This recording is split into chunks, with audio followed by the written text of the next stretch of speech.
ہماری نمازوں اور ہماری عبادات میں اور ہمارے روزوں میں برکت کیوں نہ رہی؟ ہمارے عبادات کیوں بے اثر ثابت ہو رہی ہیں؟ اس کی ایک وجہ یہ ہے کہ ہم اپنے مالی معاملات کو شریعت کی نظر سے دیکھتے نہیں۔ ہم نے کبھی نہیں سوچا کہ ہمارے جو مالی معاملات ہیں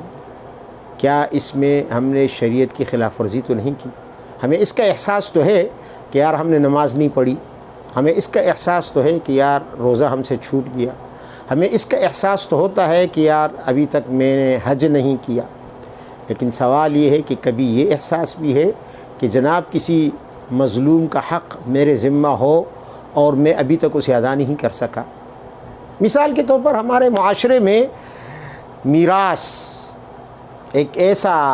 لازمی حق ہے ورثہ میں سے کسی بھی وارث کے ذمے جس کے پاس پورا میراث کا مال موجود ہو اور اس میں دیگر ورثہ اس کے ساتھ شریک ہو۔ تو بسا اوقات ہم نے دیکھا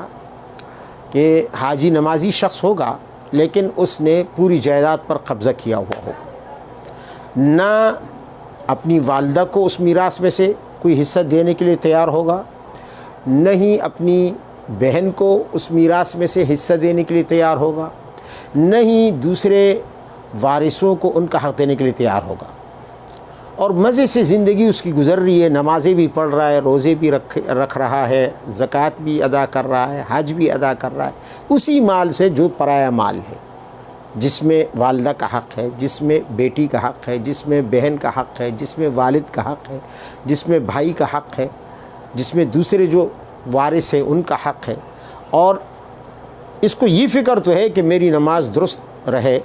اور اس میں کوئی کمی کوتاہی نہ ہو، اور میرے روزے میں کسی قسم کی کوئی کمی کوتاہی نہ ہو۔ مولوی صاحب کے پاس دوڑا دوڑا چلا آتا ہے کہ مولوی صاحب جی مجھ سے نماز میں یہ سہو ہو گیا، مجھ سے روزے میں یہ غلطی ہو گئی، لیکن کبھی اس نے یہ نہیں سوچا اس اللہ کے بندے نے کہ جناب مجھ سے مالی معاملات میں یہ خطا ہو رہی ہے اور میں بہت سے لوگوں کے حقوق ہیں مجھ پر وہ میں ادا نہیں کر پا رہا، ان کو ضرورت بھی ہے مال کی، ان میں سے بہت سے محتاج ہیں، بہت سے مقروض ہیں، بہت سے چاہتے ہیں کہ وہ اپنا کاروبار کریں، بہت سے چاہتے ہیں کہ وہ اپنے لیے روزگار پیدا کریں، لیکن یہ سب کا حق دبائے بیٹھا ہے، نمازیں بھی پڑھ رہا ہے، روزے بھی رکھ رہا ہے، جبکہ میراث جو ہے یہ اللہ کا عطا کردہ ہر وارث کو اس کا حق ہے۔ نبی علیہ الصلوۃ والسلام نے فرمایا ان اللہ اعطى لكل وارث لكل ذی حق حقہ، ان اللہ اعطى كل ذی حق حقہ، اللہ تعالیٰ نے ہر حقدار کو اس کا حق دے دیا ہے۔ اور یہ ایک عجیب حکم یہ ہے کہ ہمارے معاشرے میں لا علمی کی وجہ سے، کم فہمی کی وجہ سے مرنے کے بعد ہم سوچتے ہیں کہ ہم اپنی مرضی سے، اپنی رائے سے جائیداد کو یا نقد مال کو، میت کے مال کو، میت کی ملکیت کو ہم تقسیم کر دیں، حالانکہ یہ تقسیم اللہ تعالیٰ خود کر چکا ہے، اور اس تقسیم کے مطابق ہر وارث کو اس کا حصہ متعین کر کے بیان کر دیا گیا ہے۔ اور اب وہ وارث جو تمام ورثہ کا بڑا ہے یا جس کے پاس پوری جائیداد ہے، پوری دولت ہے، جس کے قبضے میں ہے، اسے چاہیے کہ ان تمام وارثوں کا ان کے بیان کردہ حصے کے مطابق حصہ ان کے حوالے کر دے، اور جتنی جلدی کر دے اتنا بہتر ہوگا، ورنہ پھر ہوگا یہ کہ ممکن ہے کہ اسے موت آ جائے اور اس کے مرنے کے بعد پھر اس کی اولاد اسی جائیداد کی مدعی بن کر، دعوے دار بن کر بیٹھ جائے، اور اس طرح وہ جو حقدار ہے وہ محروم رہ جائیں۔ اور ہم نے یہ بھی دیکھا کہ بہت سے لوگ دنیا سے چلے جاتے ہیں اور ان کو ان کا حصہ نہیں ملتا، والدہ چلی جاتی ہے اس کا حصہ نہیں ملتا، بہن چلی جاتی ہے اس کا حصہ نہیں ملتا، بھائی چلا جاتا ہے اس کا حصہ نہیں ملتا، حالانکہ اللہ تعالیٰ نے حکم دیا ہے، اور اس حکم کو اللہ نے وصیت قرار دیا ہے اپنی، یوصیکم اللہ فی اولادکم للذکر مثل حظ الانثیین۔ وصیت وہ حکم ہوتا ہے جس کو پورا کرنا حد درجہ ضروری ہے۔ لہٰذا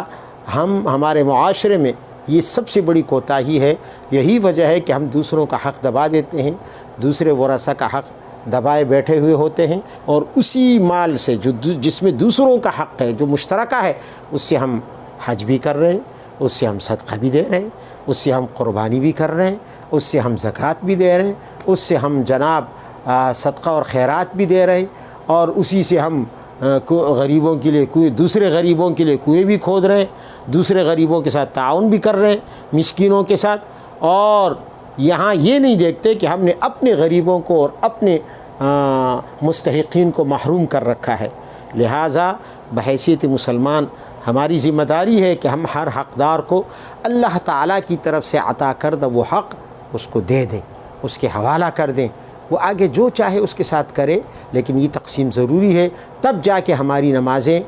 حلال کی مال سے، ہماری نمازیں، ہماری زکوٰتیں، ہماری عبادتیں، ہمارے حج، ہماری قربانیاں یہ حلال مال سے ہوں گی، اور تب جا کے مؤثر ہوں گی، تب جا کے ہماری دعائیں قبول ہوں گی، تب جا کے اللہ تعالیٰ ہم سے راضی ہوگا، ورنہ دوسروں کو حق دبا کر ہم اللہ تعالیٰ کو سجدوں سے راضی نہیں کر سکتے، دوسروں کا حق دبا کر ہم زکوٰۃ سے، ہم حج سے، ہم